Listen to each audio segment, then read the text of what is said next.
All right, time now to bring in Matt Forte, who's joining us on behalf of Smirnoff Ice. And Matt, we'll talk about what you're doing with Smirnoff Ice here in a second. But we got to start this with Devin Hester tonight with the Hall of Fame game going on.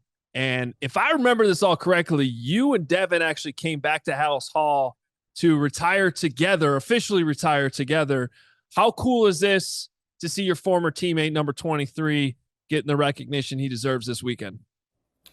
It's amazing. It's well-deserved as well. And, I spoke a lot about it when the first ballot, chance came up and he was up and he didn't get it. But I'm just glad that they were able to recognize, how super talented Devin is and a well-deserved accolade that he's getting right here and to be enshrined and, have his family to be able to enjoy it forever. He's one of the best teammates that anybody could have ever had, as well as one of the most talented guys that I've ever seen play on the field. Do you remember him early in his career, Matt? I mean, you came in after him, but do you remember him as a shy guy at the start? Like the way Devin's evolved, his personality, and also obviously the flair on the field. Yeah, absolutely. Devin was, when I got there, he had already, returned the kickoff on the Super Bowl and kind of established who he was as far as, one of the premier athletes and returners on the field during that time. But also, man, he opened up in the locker room. I saw a very different side of Devin as people would see in media, in interviews and things like that. And I can understand that. I know when I came in, I didn't know what to expect. When you're a rookie, you don't really, kind of show your personality as far as in the media, unless you've kind of always been that person. But he grew to be, one of the favorite guys in the locker room, playing games and always, being super competitive. Whether it was ping pong or dodgeball in the locker room, we were always competing and doing all kind of stuff. And I always wanted to be on his team because he is one of the most competitive dudes I've ever met. Yeah, he certainly was. It was a lot of fun watching you guys play. I mean, going to training camp and seeing those great defenses, and then you come along and you were part of one of the most powerhouse offenses I've ever seen as a Bears fan. In 2013, you guys had the second best scoring offense in the NFL. You guys broke records as a team, franchise records of total yards, passing touchdowns, and first downs in a single season. And that came together kind of quickly with Mark Trestman in his first year offense, but you had so much talent from Martellus Bennett, Alshon Jeffrey, Brandon Marshall, yourself. Trying to compare that to this year's team with all this talent on offense, how quickly can you put something together like you guys did when you have the kind of talent that they have on their roster? Yeah, the outcome can be immediate, like it was when Trestman came in. Obviously he came in, he had a new offense that he installed, and with the talent that we had in each of those positions that you named, this team here is pretty similar. And actually, to me, from experience, I feel like this year may be their best shot to be that kind of an offense, because once you've played a year and you've played in that offense for a little while, teams start to game plan you. They start to figure out what you're doing. They start to scheme you, and they know what you do best. So this year they don't know what to expect and what they're going to get. So that's really your best chance to do that. And that's why that year, not only because of the talent that we had, but kind of the surprise of them not knowing what to expect from an offensive standpoint. They weren't able to gauge, what we're going to do each and every game.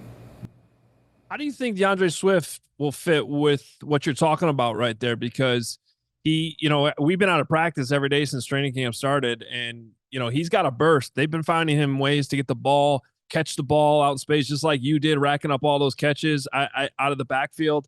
How do you think he'll fit with what they're trying to accomplish this year offensively? I'm hoping that he will fit, perfectly in there for that what you just talked about with the burst and being able to catch and be an outlet to Caleb. That will be his best friend as far as being a young quarterback in pressure situations, and when he needs an outlet of being able to basically throw an extended handoff, or even to get mismatches between him and linebackers or him and safeties, depending on what his skill set is out there, to be able to be in a slot or be split out wide. And it could really, really be a dynamic piece to the offense. And that's what it's seeming like in camp because he's been able to be all over the place, and you can see that burst when you watch practice.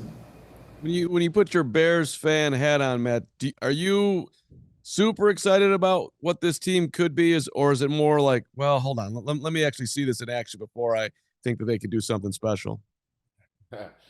It's always both because as a Bears fan and someone who was obviously the Bears took a chance on me in the second round in 2008 and being always rooting for them, I'm excited about it. But at the same time, I've played for the Bears and I know, hey, you can't get too excited. Even when I was playing, we'd get a first-round pick, and I'm like, yeah, that's cool. Everybody asking me about the first-round pick. It's like, that's cool, but until he plays and we get out there and we're in the trenches and I see him step up, then we can talk about it. But, you got to be excited and reserved at the same time, and that's kind of how I've always been. I don't really get, overexcited about something, but I'm always kind of reserved and keeping that hope that we can go out there and do some damage and actually dominate this NFC North division. Well, it seems like early in the season, they do have a schedule where they have some winnable games potentially. They also travel to London. And in your career, I think one of your greatest runs as a Chicago Bear was in London. What were your memories of taking that trip across the pond, and what kind of adjustments would you, in terms of advice you'd give to this year's team to be ready for that football game? Yeah, well, first and foremost, I think if you're a fan, you need to get with the mindset of the team because every game is winnable. You got to start out with that. If you don't think, it's, these first couple of games are good, but then the other ones, I don't know if we can win those, then you're setting the standard low. So every game is winnable. But my memory of the London game and that kind of, I would say week, but that week leading up to it was fun. But the interesting thing was we were one of the teams that left on Thursday. We left on Thursday, and the other team left the week before, and it was like, should we do that? And so we had an interesting time, but we ended up actually really doing well in that game. And, yeah, the great memory from that was the run up the right side in Wembley Stadium and the two guys being able to tackle each other. And that was, that's a classic one. That's one of the, I think the NFL played it says one of the top 3 or top 5 plays that happened in London. And we all remember it well. We also, to bring this back to the Hall of Fame weekend, we got to ask you about Julius Peppers too, because every single former teammate of Julius Peppers that I've ever talked to about playing, on the same team as him seems like they have some story about the way Peppers worked or something he did in practice or something like that. What do you remember about your days when Julius Peppers was on that other side of the line of scrimmage from you? Just probably what everybody else says, that he was a super freak athlete.